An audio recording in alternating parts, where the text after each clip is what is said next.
পরের যিনি মা কনেরও তিনি মা, এই বিয়েটা লিগেল বিয়ে না, এটা ইলিগেল বিয়ে। এটা একদিন প্রশ্ন উঠবে। এটা আমি হাসিনাকে বাঁচানোর জন্য বলছি না। বিচার অবশ্যই 5ই আগস্টের হত্যাকাণ্ডের বিচার হইতে হবে। এই রাজাকারের বাচ্চারা তোমরা শুনে রাখো, 5ই আগস্টের হত্যাকাণ্ডের বিচার আমি ফজলুর রহমান চাই। বাজে কথা বলবো না, তোমাদের চেয়ে 5ই আগস্টে আমি বেশি কষ্ট করছি, আমি বেশি রিস্ক নিছি। রাজাকারের বাচ্চারা আমাকে কালকে অন্তত 5 লক্ষ গালি দিয়েছে, 5 লক্ষ রাজাকারের বাচ্চারা। আমি তাদেরকে বলি বিচার হতে হবে 5ই আগস্টের, কিন্তু বিচার হতে হবে লিগেল বিচার, ইলিগেল বিচার না। সাবেক প্রধানমন্ত্রী শেখ হাসিনার বিচারের রায় হয়েছে ট্রাইব্যুনালে সোমবার, এবং সেই বিষয়টি এখন শুধুমাত্র টক অফ দ্য কান্ট্রি নয়, বাংলাদেশের আলোচনার বিষয় নয়, মোটামুটি সারা বিশ্বের বিভিন্ন প্রান্তের আলোচনা এবং একই সঙ্গে সমালোচনার বিষয়। আন্তর্জাতিক মানবাধিকার সংগঠনগুলো তারা এই বিচারের মানদণ্ড নিয়ে এরই মধ্যে প্রশ্ন তুলেছে। একজন সিনিয়র আইনজীবী হিসেবে এবং একজন অভিজ্ঞ রাজনীতিবিদ হিসেবে আপনার কাছে আমার প্রশ্ন, আপনি কিভাবে মূল্যায়ন করছেন শেখ হাসিনার যে বিচারের রায়টি হলো ট্রাইব্যুনালের মাধ্যমে? আপনাকে অসংখ্য ধন্যবাদ। আমার কথা যারা শুনছেন দেশে দেশে এবং বিদেশে, আমি সবাইকে সালাম জানাচ্ছি, আসসালামু আলাইকুম। দেখেন, আমার ভাগ্যটাই এমন যে পৃথিবীতে যখন কেউ এই বিচারের রায় নিয়ে কথা বলে নাই, বাংলাদেশে তো নয়, তখনই আমার মনে হয়েছে যে একজন মানুষ হিসাবে, এদেশের একজন সিনিয়র নাগরিক হিসাবে, সর্বোপরি একজন মুক্তিযোদ্ধা হিসাবে, একজন সিনিয়র অ্যাডভোকেট হিসাবে, আমি যদি এই রায়টা সম্পর্কে কোনো না কথা না বলি, তাহলে আমি বিবেকের কাছে দায়ী থাকব। কারণ আমি জানি এই রায়ের ভবিষ্যৎ কি। ফুটবল খেলার গোল দেখে হাততালি দেওয়া আর রায় শুনে হাততালি দেওয়া তো এক জিনিস নয়। আমার কাছে মনে হয়েছিল গতকালকে এবং প্রতিদিন এবং যেদিন এই বিচারালয়টা, স্পেশাল ট্রাইব্যুনালটা কনস্টিটিউট হয়, গঠন করা হয়, সেদিনই আমার মনে হয়েছিল এই বিচারালয়ে একমাত্র 71-এর রাজাকার আল বদর আল শামস দালাল স্বাধীনতা বিরোধী ছাড়া আর কারো বিচার হওয়া উচিত নয়। এটা বন্ধ করে দেওয়া উচিত ছিল এবং এটাকে জাদুঘরে পরিণত করা উচিত ছিল। কারণ এই ট্রাইব্যুনালটা গঠন করা হয়েছিল প্রথমে 1973 সনে এবং পরবর্তী সময়ে শেখ হাসিনার 8 সনের পরে এই দেশে যারা মুক্তিযুদ্ধের বিরোধিতা করেছিল এবং আইনগতভাবে যাদের বিচার হওয়ার জন্য নিশ্চিতভাবে চুক্তি হয়েছিল, সেই চুক্তি কেউ জানে না। আমি কি করবো, কে জানে কে জীবিত আছে, আমি তো বুঝি না। তো চুক্তি হয়েছিল, যে চুক্তিতে লেখা ছিল 1971 সনের 16ই ডিসেম্বর নিয়াজি যখন জেনারেল জগজিৎ সিং অরোরার পায়ের নিচে তার রিভলভারটা লেখে দস্তখত করে সারেন্ডারের, সেই সারেন্ডারের দস্তখতে লেখা ছিল, সেই পত্রে লেখা ছিল এই 93,000 পাকিস্তানি হানাদার বাহিনী তো সারেন্ডার করলই, তাদের তো বিচার হবেই, তাদের সাথে সাথে বিচার হবে তাদেরকে যারা এদেশে সহযোগিতা করেছে, মুসলিম লীগ, পিডিপি, জামাতে ইসলাম, নেজামে ইসলাম, আল বদর, রাজাকার, আল শামস, এই 7টা নাম, এদেরও বিচার হবে।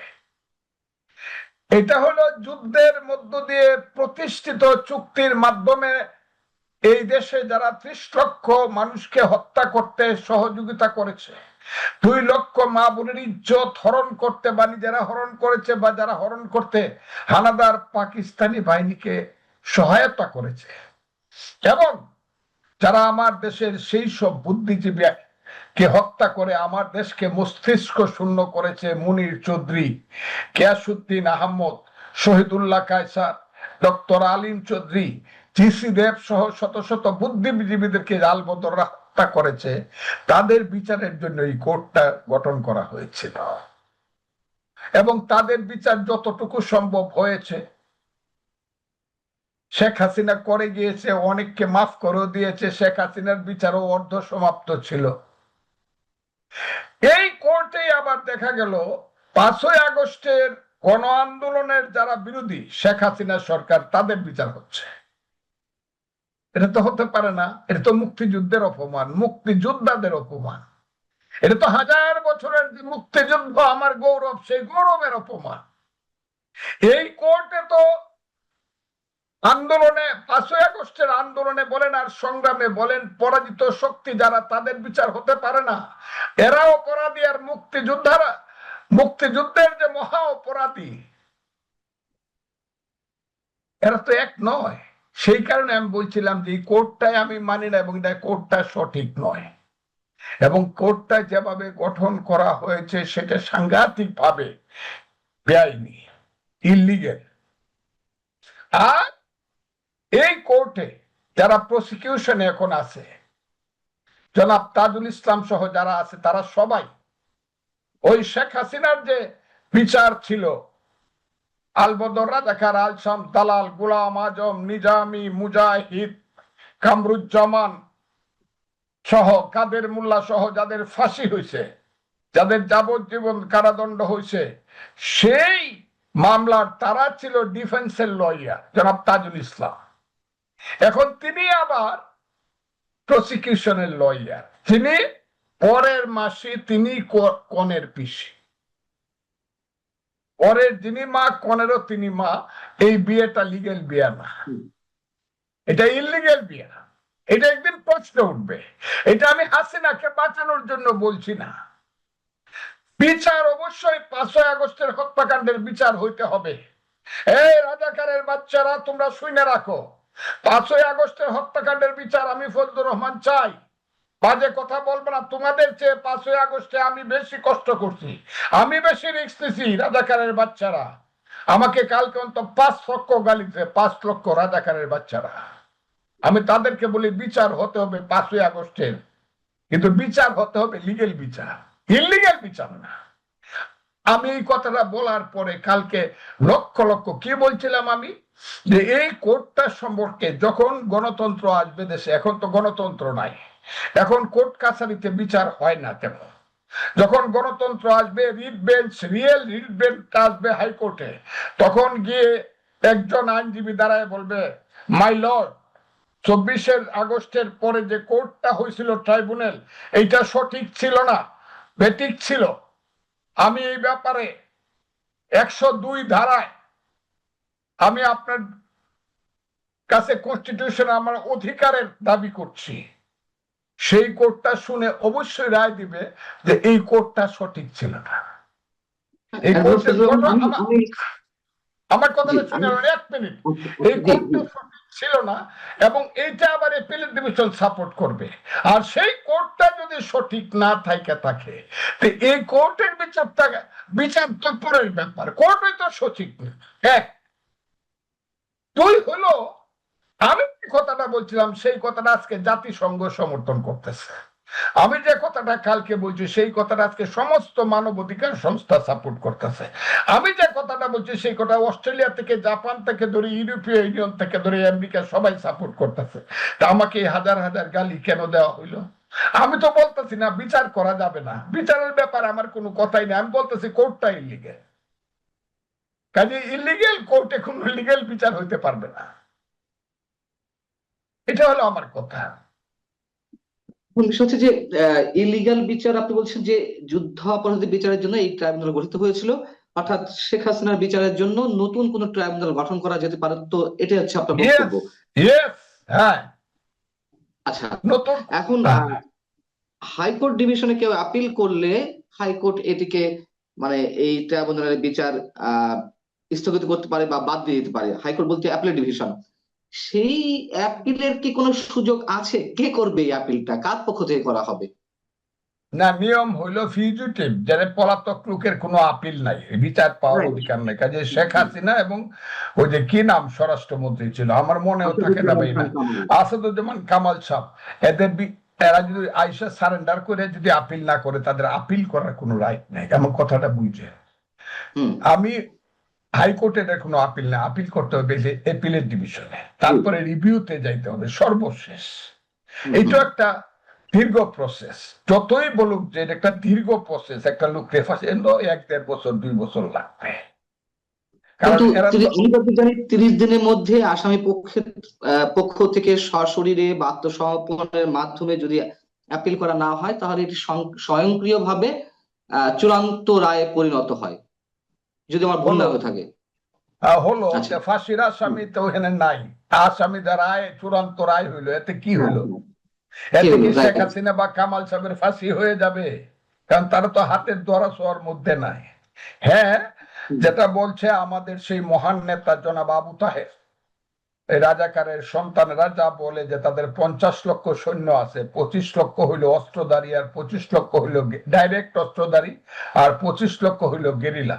তারা ইচ্ছা করলে গিয়ে শেখ হাসিনাকে দিল্লির থেকে ধরে নিয়ে আসতে পারবে, এতে ইন্ডিয়ান বাহিনী কিছুই করতে পারবে না, তাদের ভয়ে কম্পমান হয়ে যাবে ইন্ডিয়ান বাহিনী। সেটা করতে পারলে অবশ্য ভিন্ন কথা, তা না হলে তাদেরকে ধরে না আনলে তো আর কেউ তো আইসা ধরা দিবে না ফাঁসি নেওয়ার জন্য।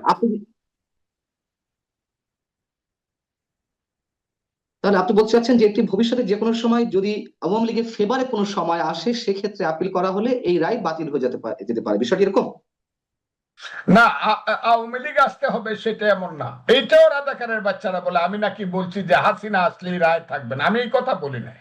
আমি বলছি যে কোনো, ইভেন বিএনপি আসলেও পরিবেশটা যদি গণতান্ত্রিক হয়, শেখ হাসিনা এসে যদি ফাঁসির রশ্মি গলায় নিয়েও সারেন্ডার করে, 6 বছর 3 বছর চলে যাক, তাতেও সে কন্ডোনেশন অফ ডিলে পিটিশন করিয়া সে আপিল শুনানি করতে পারবে, কন্ডোনেশন অফ ডিলে। এবং এটা করতে হয়, ফাঁসির আসামি যদি 10 বছর পরেও ধরা পড়ে, তার এটা শুনতে হয় ডিলে কন্ডন করিয়া।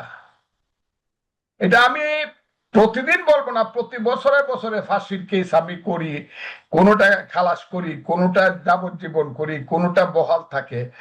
এটাই নিয়ম। ফাঁসি ধরেই আরেকবার 10 বছর পরে ধরা পড়লেই ফাঁসি দিয়া দিবে, কত সোজা না তো ব্যাপারটা। এ হলো ব্যাপারটা। আমি সেই ফাঁসির কথায় যাব না, আমি বলছিলাম কোর্টটা সঠিক না। এই কোর্টটা যে সঠিক না এবং বিচারটা সঠিক প্রসিডিউরে হয় নাই, সেটা পরে আসবে, কিন্তু কোর্টটা সঠিক না, এটা প্রথমে আসবে। আপনি গেছেন অঙ্ক পরীক্ষা দিতে বা মেট্রিক পরীক্ষা বা এসএসসি পরীক্ষা দিতে, এখন আপনাকে লয়ে গেল ফুটবল ক্লাবের ঘরে ফুটবল খেলা দেখবার জন্য, ওখানে নিয়ে আপনার কাগজ কলম দিল, আপনি লেখা দেন, তো হবে না, আপনার তো পরীক্ষার হলে যেতে হবে, তাহলে তো পরীক্ষা হবে না। এটা তো জিনিসটা এরকম, এটা তো বিচারের তো একটা নিয়ম নীতি আছে। কোর্ট সঠিক না হলে সঠিক বিচার হবে না, এই বিচার যতই হোক এই বিচার কার্যকর হবে না। প্রথমে যদি রিট বেঞ্চে যায়, প্রথমেই কোর্ট ঠিক ছিল কিনা এটা প্রশ্ন উঠবে, আর রিট বেঞ্চ যদি কোনো কারণে বলে দেয় এই কোর্টটা সঠিক ছিল না, তাইলে বিচারে যাই দিয়ে থাকো ফাঁসিটা, সেগুলো সব বাদ হয়ে যাবে। এই কথা যে গরুরা বুঝতে পারে না, এরা ফজলুর রহমান অবশ্যই হ্যাঁ জি অবশ্যই আপনি মৌলিক একটি জায়গায় মানে এটাকে নোটিস করছেন যে এই ট্রাইব্যুনালই শেখ হাসিনার বিচারের জন্য যথোপযুক্ত নয়, যেহেতু এটা একটা নির্দিষ্ট বিষয়ের উপরে এটা আমাদের গঠিত হয়েছে।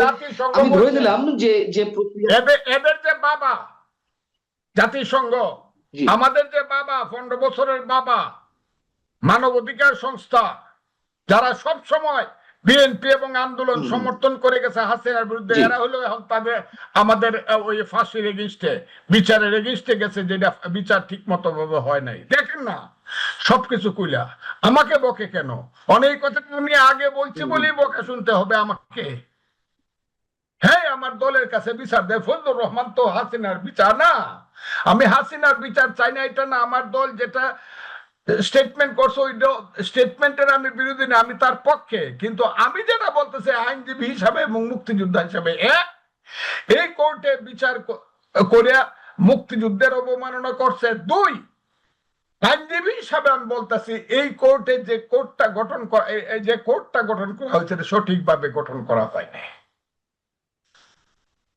দলের কর্মী হিসাবে তো আমি এর দলের বাইরে আর কি ধরনের এই বিচার নিয়ে আর কি ধরনের সমালোচনা আপনার কাছ থেকে আসতে পারে? যেমন ইন্টারন্যাশনাল অ্যামনেস্টি ইন্টারন্যাশনাল কিংবা হিউম্যান রাইটস ওয়াচ বা জাতিসংঘ যে কথাগুলো বলছে যে এগুলো, এই বিচারটি আন্তর্জাতিক মানদণ্ড অনুযায়ী হয়নি, বিচারের ক্ষেত্রে খুব দ্রুততা অবলম্বন করা হয়েছে, তড়িৎ গতিতে এই বিচারটি করা হয়েছে, আসামি পক্ষে অনুপস্থিতির বিষয়টি আনা হয়েছে যে আসামির অনুপস্থিতি এই বিচার প্রশ্নবিদ্ধ হবে, এবং সাক্ষীদেরকে যথোপযুক্ত ভাবে জেরা করার সুযোগ দেওয়া হয়নি। এই ধরনের আরো বেশ কিছু পয়েন্ট আউট তারা করেছে। আপনি কি মনে করেন তাদের এই অভিযোগগুলো যথাযথ? আমি এই প্রশ্নের উত্তরটা এই কারণে দিব না, আমি একটা দল করি, কিন্তু এক সময় এই প্রশ্নগুলো আসবে। জাতিসংঘ যখন প্রশ্ন তুলছে, না বুঝে তো তুলেন। জাতিসংঘ তো আর সলিমুদ্দিন না, সে তো আর ডাক্তার শফিকুর রহমান বা আবু তাহের না। জাতিসংঘ তো বুঝে শুনে এই প্রশ্নটা তুলছে, বিচারটা সঠিক হয় নাই। যদি সঠিক না হয়ে থাকে কি করবে তারা? এই কথাটা আমি আগে বলছি বইলা বলতেছে ফজলুর রহমান বিএনপি থেকে হাসিনার বিচার চায় না। আরে এত বড় আর কিছু হারামজাদারা আছে, আমি আপনাকে বলি, বেজন মা বাস্টার্ড, ওই চালায়, ইউটিউব চালায় আমার ভুল দিয়া, আমার ফলস আইডি দিয়া, এরা যে কি লেখে আমার নামে। আমি তো স্পষ্ট বলতেছি আমার কথাটা, আমি যা বলতেছি জাতিসংঘ তাই বলে, মানবাধিকার সংস্থা তাই বলে, এবং একদিন সারা বাংলাদেশের মানুষ তাই বলবে যে কোর্টটা সঠিক ছিল। এটা হলো আমার কথা। তাহলে এই যে বিচারটি করা হলো, এটি কোনো প্রতিহিংসার জায়গা থেকে নাকি কিছু ত্রুটি নিয়ে বিচারটি হয়তো হয়েছে? এটাই দরকার ছিল শেখ হাসিনার জন্য, খুব দ্রুত দরকার ছিল। যারা আন্দোলন করেছে, গণ অভ্যুত্থানে জড়িত ছিল, সামনের সারিতে ছিলেন, তাদের তাদের যে দাবি দাবি পূরণের জন্য দ্রুত গতিতে এই বিচার। আপনি কিভাবে মূল্যায়ন করবেন? আমি প্রতিহিংসা শব্দটা উচ্চারণ করেছি, অনেকে করছেন যে এটি কি প্রতিহিংসা বিচার কিনা, বিভিন্ন জায়গা থেকে প্রশ্ন উত্থাপন করা শুরু হয়েছে। আমি বলবো না, আপনি জজদের ইতিহাসটা খুঁজে দেখেন, যারা জাস্টিস ছিলেন মাইলর্ড, বা এরা তখন স্যার, এরা তো মাইলর্ড না, এটা ট্রাইব্যুনালের, তো তারা তো স্যার। স্যারদের পূর্ব ইতিহাসটা খুঁজে দেখেন, বাপদাদার ইতিহাসটা, এরা কারা কোন থেকে আসছে। আর আমি চ্যালেঞ্জ করে বলতে পারি, প্রসিকিউশন এবং ডিফেন্সে যারা ছিল তাদের 95% পূর্বপুরুষ হইল আলবদর, রাজাকার, আল শামস এবং স্বাধীনতা বিরোধী, এবং এরা সবাই জামাত শিবির করছে। এই যে তাজুল ইসলাম শিবিরের নেতা ছিল, এবং শিবির যে গুলি করে ছাত্রলীগ এবং ছাত্রমৈত্রীর, ছাত্র ইউনিয়নের বা জাসদ ছাত্রলীগের ছেলেদেরকে মারছে, এই তাজুল ইসলাম তার মার্ডার কেসের আসামি ছিল, সে শিবিরের নেতা ছিল, এবং তার সাথে যারা আছে তারা সব শিবিরের কর্মী। আমি তাদেরকে দোষ দেওয়ার জন্য কথাটা বলছি না, এটা হলো সবটা প্রসিকিউশনে এবং ডিফেন্সে ছিল শিবির। এটা শিবির, এরা এটা প্লেস করছে, এটা অপোজ করছে। দেখেন না, ডিফেন্সের যে যিনি ছিলেন হাসিনার পক্ষে, কি হাসা হাসা কইছে, আমি খুব কষ্ট পাইছি, হাসা হাসা কইতেছে যে তার ফাঁসি হওয়াতে আমি খুব কষ্ট। এগুলো মস্করা করা জাতির সাথে। কাজে এটা কি বিচার না বিচার এটা আমি এখন বলবো না, বললে অবুঝ মানুষ, এই দেশটা অবুঝের দেশ হয়ে গেছে। 66, 67, 68, 69, 70, 71 বাঙালি জাতির যে মেধা শক্তি ছিল, যে দেশপ্রেম ছিল, রাজনীতি সম্পর্কে তার যে চেতনা ছিল, সংস্কৃতি সম্পর্কে তার যে মূল্যবোধের ব্যাপারটা ছিল, তার 100% পিছায় গেছে এই 60 বছর পরে বাঙালি জাতি। আমার খুব দুঃখ হয়, এটা আমার বাঙালি জাতি বলে আমি চিনতে পারি না, আমি চিনতে পারি না। এটা বাংলাদেশ বাঙালি জাতি, যে বাংলাদেশ বাঙালি জাতিকে বলতো what Bengal things today, rest of India things tomorrow. Bangla আজকে যা ভাবে, সমস্ত ভারত এবং পৃথিবী তার একদিন পরে তা ভাবে। কিন্তু এখন বাংলায় এমন অবুঝ হয়ে গেছে, শুধু টাকা চাই, পয়সা চাই, সম্পদ চাই, লুট চাই, হত্যা চাই, খুন চাই, নারী দর্শন চাই, এ হয়ে গেছে। এবং এই দেশটা এখন অপরিচিত একটা দেশ ইউনূস সাহেবের আমলে। এই দেশে কোনো নেতৃত্ব নাই, এই দেশে কোনো ধরনের জীবনের নিশ্চয়তা নাই। বাংলাদেশকে এখন মানুষ ঘৃণা করে। এটা হলো কথা।